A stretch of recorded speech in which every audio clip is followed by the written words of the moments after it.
Hello दोस्तों, मंजो हिंदी कहानी में आपका स्वागत है। आज की कहानी है गिफ्ट। मैं एक दुकान में खरीदारी कर रहा था, तभी मैंने उस दुकान के कैशियर को एक 5-6 साल की लड़की से बात करते हुए देखा। कैशियर बोला, माफ़ करना बेटी, लेकिन इस गुड़िया को खरीदने के लिए तुम्हारे पास पर्याप्त पैसे नहीं हैं। फिर उस छोटी सी लड़की ने मेरी ओर मुड़कर मुझसे पूछा, अंकल, क्या आपको भी यही लगता है कि मेरे पास पूरे पैसे नहीं हैं? मैंने उसके पैसे गिने और उससे कहा, हाँ बेटे, यह सच है कि तुम्हारे पास इस गुड़िया को खरीदने के लिए पूरे पैसे नहीं हैं। वह नन्ही सी लड़की अभी भी अपने हाथों में गुड़िया थामे हुए खड़ी थी। मुझसे रहा नहीं गया। इसके बाद मैंने उसके पास जाकर उससे पूछा, बेटा, आप यह गुड़िया किसे देना चाहती हैं? इस पर उसने उत्तर दिया कि यह वो गुड़िया है जो उसकी बहन को बहुत प्यारी है और वह इसे उसके जन्मदिन के लिए उपहार में देना चाहती है। बच्ची ने कहा, यह गुड़िया पहले मुझे मेरी मम्मी को देनी है, जो कि बाद में मम्मी जाकर मेरी बहन को दे देंगी। यह कहते कहते उसकी आंखें नम हो गई थी। मेरी बहन भगवान के घर गई है और मेरे पापा कहते हैं कि मेरी मम्मी भी जल्दी ही भगवान से मिलने जाने वाली हैं।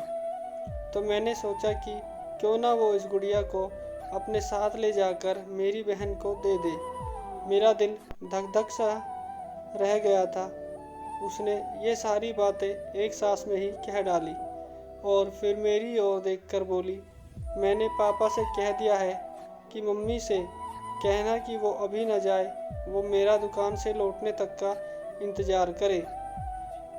फिर उसने मुझे एक बहुत प्यारा सा फ़ोटो दिखाया जिसमें उसकी बहन खिलखिलाकर हंस रही थी। मैं अपनी मम्मी से बहुत प्यार करती हूँ और मुझे नहीं लगता कि वो मुझे ऐसे छोड़ने के लिए राज़ी होंगी, पर पापा कहते हैं कि मम्मी को मेरी छोटी बहन के साथ रहने के लिए जाना ही पड़ेगा, क्योंकि वो बहुत छोटी है, मुझसे भी छोटी है, उसने धीमी आवाज़ में बोला। इसके बाद फिर से उसने उस गुड़िया को गमगीन आंखों से खामोशी से देखा।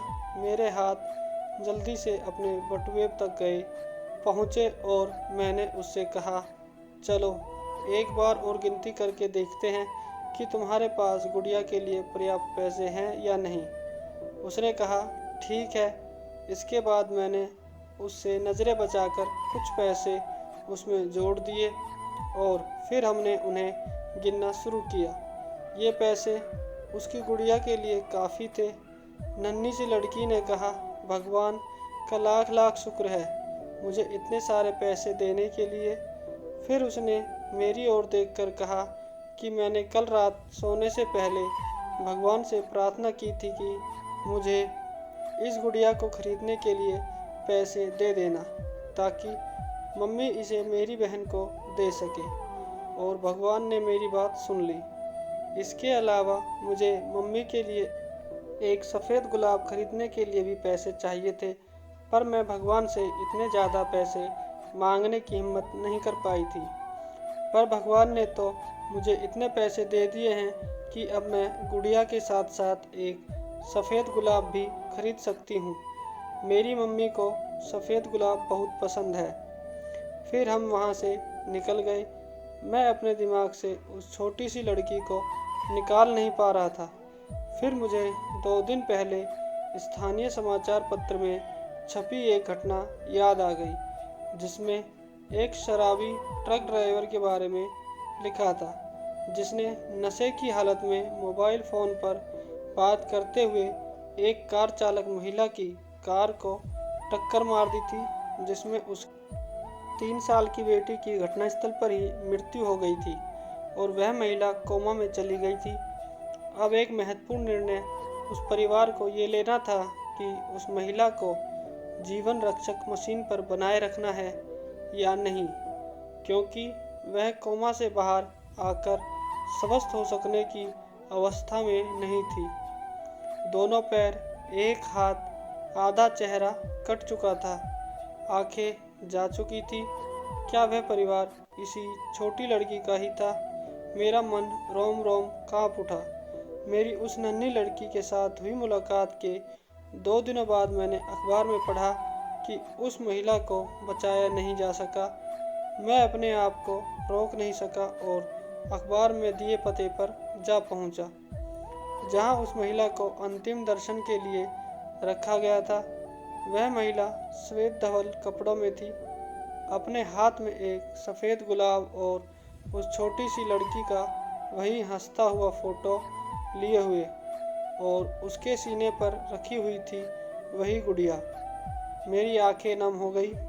दुकान में मिली बच्ची और सामने मृत महिला से मेरा तो कोई वास्ता नहीं था, लेकिन हूँ तो इंसान ही। ये सब देखने के बाद अपने आप को संभालना एक बड़ी चुनौती था। मैं नम आंखें लेकर वहाँ से लौटा। उस नन्ही सी लड़की का अपनी माँ और उसकी बहन के लिए जो बेपनाह अगाध प्यार था, वह शब्दों में बयान करना मुश्किल है। और ऐसे में एक शराबी चालक ने अपनी घोर लापरवाही से क्षण भर में उस लड़की से उसका सब कुछ छीन लिया था। यह दुख रोज कितने परिवारों की सच्चाई बनता है, मुझे पता नहीं। शायद ये मार्मिक घटना सिर्फ एक पैगाम देना चाहती है कि कृपया कभी भी शराब पीकर और मोबाइल पर बात करते समय वाहन ना चलाएं।